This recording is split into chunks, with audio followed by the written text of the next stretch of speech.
अरे निधि, निधि बेटा कहाँ है तू? पार्लर वाली आशा दीदी का फोन आया था, वो आ रही है। ये लड़की बिना काम के वक्त कहाँ जाकर बैठ जाती है, समझ में नहीं आता। अखबार को जरा नीचे करते हुए अपने चश्मे को अपने सर पर चढ़ाकर विनोद कहता है, उधर। उधर किधर? अभी तो चाय दी आपको, फिर रसोई की ओर इशारा कर रहे हैं आप। यहाँ बेटी की शादी है हफ्ते भर में, आप बाप का चाय नाश्ता खत्म नहीं हो रहा। चलिए उठिए और हलवाई को फोन लगाइए, कल से मेहमान आने शुरू हो जाएंगे। अब क्या मेहमानों के लिए खाना बनाती रहूंगी मैं, या अपनी बेटी की विदाई की तैयारी भी करूंगी? नाश्ते की तैयारी कर रही है निधि, रसोई में उधर। क्या?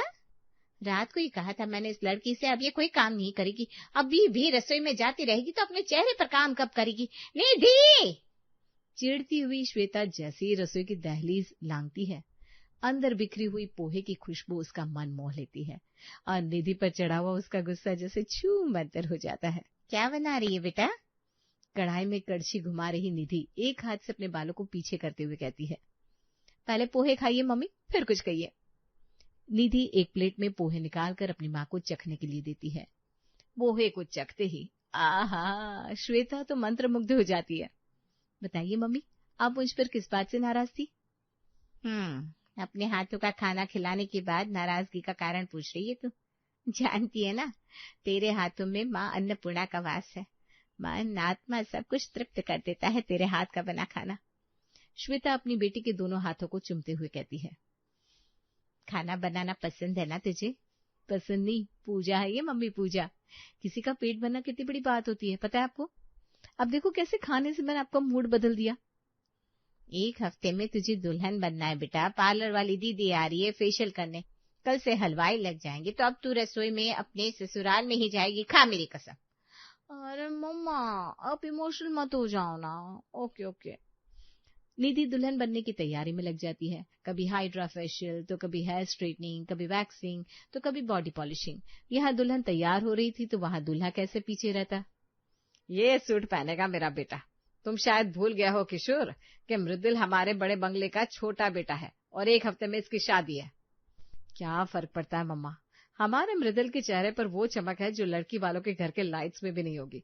और उनके सामने अगर हम अपने स्टैंडर्ड के हिसाब से तैयार हो गए, फिर तो वो कहीं देखेंगे ही नहीं। तो ना देखे क्या फर्क पड़ता है। तुम मृदुल ये गुलाबी रंग का सूट तो नहीं पहन रहे हो ना?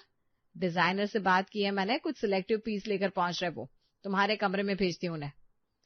लड़की वालों ने बड़े मन से ये सूट भेजा है और मैं नहीं पहनूंगा तो उनकी इंसल्ट हो जाएगी मम्मी। और शादी महंगे कपड़ों के लिए नहीं, जीवन साथी के लिए होती है। दुल्हन लेकर आऊंगा मैं अपने लिए।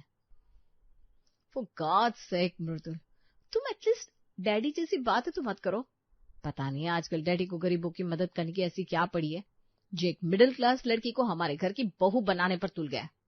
यहाँ निधि के घर में लाइट्स, गेंदा फूल और केले के पेड़ के पत्तों से दरवाजे को सजाया जा रहा था, तो वहाँ मृदुल का घर किसी रजवाड़ी से कम नहीं लग रहा था। पिंक ऑर्किड कहे थे मैंने, और ये blue orchid. What rubbish is this Kishore, नहीं संभल रहा काम तुमसे तो कह दो ना।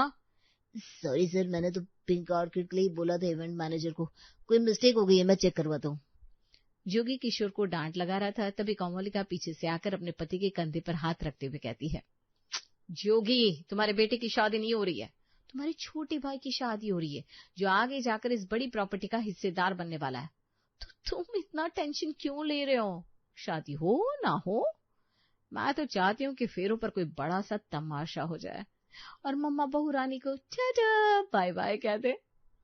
और इस मिडिल क्लास की लड़की को यहाँ से निकाल कर मम्मा किसी पढ़ी लिखी समझदार हाई सोसाइटी की लड़की को तुम्हारी देवरानी बनाकर ले आएगी और फिर बनेगी वो प्रॉपर्टी की असली कॉम्पिटिटर। अरे तुम समझ क्यों नहीं रही हो? छोटे घर की लड़की आएगी तो तुम्हारे आगे कहाँ टिक पाएगी, सब कंट्रोल तुम्हारे ही हाथ में रहेगा। वक्त के साथ मम्मा को लगेगा कि जो हुआ वो सही हुआ, धीरे धीरे वो फ्री होकर सारा कंट्रोल छोड़ने लगेगी और ऐसे में तुम और मैं प्रॉपर्टी को अपने हाथ में ले लेंगे। अरे अरे मेरे पति देव, वही मैं सोचूं, बिना मतलब के जो लड़का बिस्तर से उतरता नहीं आज इतना काम क्यों कर रहा है। मृदुल की शादी निधि से संपन्न हो जाती है। वर वधू फेरों के बाद सभी बड़ों का आशीर्वाद लेने बढ़ते हैं। मुझे पूरा विश्वास है बहू, तुम मेरे बड़े बंगले को प्यारा सा घर बना दोगी। जहाँ कोई निधि को सौभाग्यवती भव का तो कोई दूधो नहाओ पूतो फलों का आशीर्वाद दे रहा था, वहां विनायक की ये बात सुनकर निधि सोच में पड़ जाती है।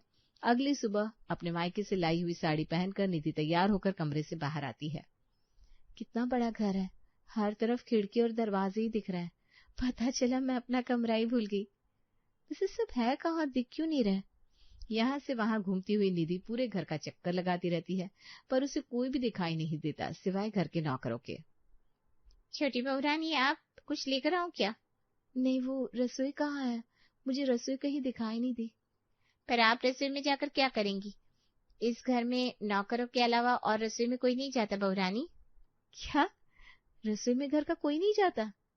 अच्छा, वो जो भी है, मुझे रसोई तो दिखाओ, कहाँ है रसोई? हवेली की एक सर्वेंट निधि को किचन में लेकर जाती है। रसोई को देखकर लग रहा था मानो इतनी बड़ी हवेली में रसोई को स्टोर रूम जितनी जगह भी नहीं दी गई थी। रसोई इतनी छोटी क्यों है? शायद तुम लोगों को खाना बनाने के लिए रसोई दी गई होगी। वैसे घर वालों के लिए जहाँ खाना बनता है वो रसोई कहाँ है? मुझे घर वालों की रसोई देखनी है। हमारे लिए तो यहाँ खाना बनता ही नहीं है छोटी बहू रानी। हम तो अपने घर से ही टिफिन लेकर आते हैं, जो बंगले के बाहर बने चबूतरे पर बैठकर खाते हैं। बंगले के अंदर अगर हमने खा लिया तो समझिए नौकरी तो गई, साथ में 4 गालियां खानी पड़ेगी सो अलग। और बात रही रसोई के छोटे होने की, तो 2 हेड शेफ है जो खाना बनाते हैं। छोटी रसोइयों की तो आदत है, उन्हें होटल में रसोइयां ज्यादा बड़ी नहीं होती ना, और हेल्पर जो है वो रसोई के बाहर ही रहते अक्सर। वैसे भी इस रसोई में ज्यादा खाना बनता नहीं है, तो रसोई जितनी भी बड़ी है वो काफी बड़ी है। पर आज खाना बनेगा। शेफ को कह दो आज किचन से उनकी छुट्टी, आज खाना मैं बनाऊंगी। आज पहली रसोई है मेरी। निधि एक तरफ प्याज काटती है, दूसरी तरफ अदरक और लहसुन कूटती है। एक तरफ कढ़ाई में जीरा, हींग और राई का तड़का लग रहा था और दूसरी तरफ पराठे के लिए आटा गूंदा जा रहा था। खाना बनाने की शौकीन निधि पूरे मन से अपने ससुराल वालों के लिए पहली रसोई की तैयारियां कर रही थी। तेल मसाले का छौंक कौन मार रहा है खाने में? तुम्हें पता ना कमो, मुझे इन चीजों से एलर्जी है। किशोर, किशोर कहाँ हो तुम? भागता हुआ किशोर जोगी के कमरे की खिड़कियां खोलता है। किसे खाना बनाने का ये शौक चढ़ गया हमारे घर में? ये सब नहीं चलता, पता है ना। ऐसे मैनेजमेंट कर रहे हो तुम घर की? आई एम सॉरी सर, पर हमारे हेड शेफ को तो ऑयल फ्री सिंपल डाइट वाला खाना बनाने की ट्रेनिंग दी गई है। छौंक तो उसे लगाना आता भी नहीं है। आई डोंट नो सर, मैं भी जाकर चेक करता हूँ। हो सकता है ये स्मेल कहीं और से आ रही हो। किशोर किचन में जाता है और छोटी बहू रानी को खाने की तैयारी करता देख मुस्कुरा पड़ता है। आप खाना बना रही है मैम, और वो भी इतना सारा। खाना सिर्फ 4 लोगों के लिए नहीं है, सभी के लिए बन रहा है किशोर भैया। भैया? अभी तो भैया कह दिया मैम आपने, पर किसी और के सामने मत कह दीजिएगा, मेरी नौकरी पर बनाएगी। यहाँ स्टाफ को स्टाफ की तरह ही ट्रीट किया जाता है, और मैं बस सारे स्टाफ को मैनेज करने वाला एक पर्सन हूँ। हेड असिस्टेंट कह लीजिए। तो फिर हेड असिस्टेंट साहब, जरा ये दाल चक्कर बताइए, नमक बराबर है कि नहीं? किशोर को इतने बड़े बंगले में कभी भी ऐसा अपनापन महसूस नहीं हुआ था जो निधि से 2 मिनट बात करके हो रहा था। दाल को चखने के बाद किशोर हाँ में जवाब देता है और निधि बनाए हुए खाने को नौकरों के साथ डाइनिंग टेबल पर लगवाती है। ओह माय गॉड, इस वक्त क्यों बुलाया गया है हमें डाइनिंग टेबल पर? कौन है इतनी फुर्सत में? मुझे किटी पार्टी के लिए देर हो रही है। सिर्फ आपको नहीं वसुंधरा जी, घर के सभी लोगों को बुलाया गया है, सारे हेल्पर्स को भी, क्योंकि आज हमारे घर की छोटी बहू यानी कि निधि ने सभी के लिए पहली रसोई की तैयारी की है। व्हाट? और लेकर आओ मिडिल क्लास घर की लड़की मम्मा, ये तो होना ही था। किसी दिन पहली रसोई बनेगी तो किसी दिन पहली बार कपड़े धुलेंगे। तुम्हारे फ्रेंड्स नहीं है क्या निधि? उनके साथ एंजॉय करो। क्या ये नौकर वाले कामों में लगी हुई हो तुम? इन कामों के लिए नौकर हैं हमारे घर में, ये तुम्हारा मायका नहीं है। अरे मुझे तो डर है कहीं चूल्हा वूल्हा ना जलाने लगे आपकी बहू मम्मा। ओह, तो वो तड़के की स्मेल यहाँ से आ रही थी। दाल बनाई है, अच्छी लग रही है। खाना बनाना सिखा था क्या तुमने निधि? माँ बच्चे को पालने की ट्रेनिंग नहीं लेती भैया, पर अपने आप ही उसे बच्चे को संभालना आ जाता है। कारण होता है बच्चे की तरफ उसका प्यार। खाना बनाना भी कुछ वैसा ही होता है। बचपन से कभी दादी को कभी मम्मी को देखा, इनफैक्ट पापा भी बड़ा अच्छा खाना बनाते हैं। सो मैंने वहीं से सीख लिया। बिल्कुल निधि बेटा, तुम्हारे पापा का टिफिन कई बार टेस्ट किया है मैंने ऑफिस में, काफी स्वादिष्ट होता था। चलो अब सब टेबल पर बैठ जाओ, बड़े दिनों बाद आज पूरा परिवार साथ में डाइनिंग टेबल पर आया है। वसुंधरा का मन तो निधि को 4 बातें सुनाने का कर रहा था, पर जैसे ही निधि का बनाया खाना उसकी जुबान को छूता है, उसके मन का सारा गुस्सा शांत हो जाता है। इस खाने को खाकर तो माँ की याद आ गई। इतना मसालेदार खाना बनाया है निधि, कहीं किसी की तबीयत खराब ना हो जाए। देसी मसाले कम, पाचक की गोली ज्यादा होते हैं मम्मी जी। खाने में वैसे मसाले का इस्तेमाल किया है जिससे एसिडिटी, गैस, खांसी, कफ ऐसी कोई भी प्रॉब्लम ना हो। उल्टा कोई प्रॉब्लम होगी भी ना तो वो ठीक हो जाएगी। खाने की टेबल पर बैठी कोमलिका जिस ड्रामे का इंतजार कर रही थी, वो ड्रामा तो होता ही नहीं। उल्टा सभी बड़े चाव से निधि के हाथ के बने खाने को खाते हैं। दोपहर के वक्त निधि जैसे किचन में जाने लगती है, किशोर कहता है, खाना किसके लिए बनाएंगे आप मैम? घर पर कोई आए नहीं? तो सभी जहाँ पहुंचे हैं वहां उनका टिफिन पहुंच जाएगा, इसमें कौन सी बड़ी बात है किशोर भैया।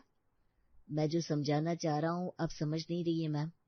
इस घर की रसोई के छोटे होने का कारण घर के लोगों का कुकिंग में इंटरेस्ट नहीं लेना नहीं है। यहाँ ना कोई ज्यादा देर तक घर पर रहता है, ना ही घर का बना खाना खाता है।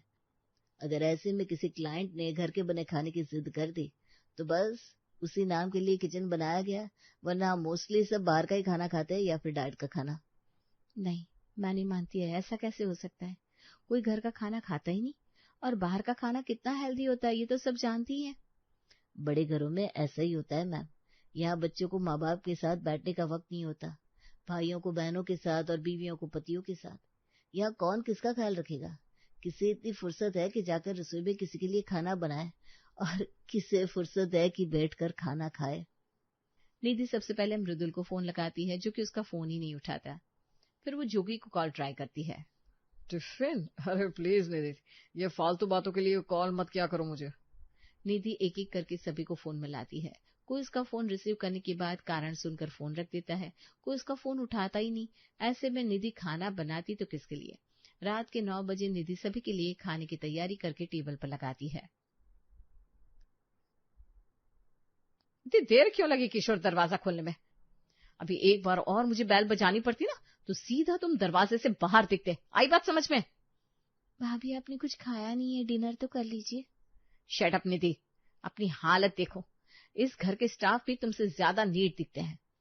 खुद के लेवल को समझाए क्या तुमने? हटो मेरे रास्ते से।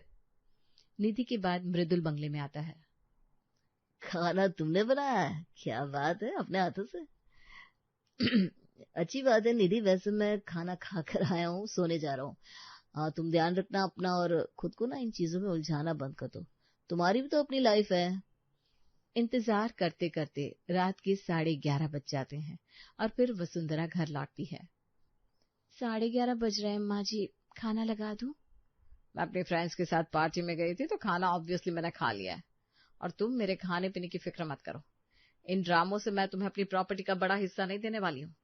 धीरे धीरे दिन बीत रहे थे।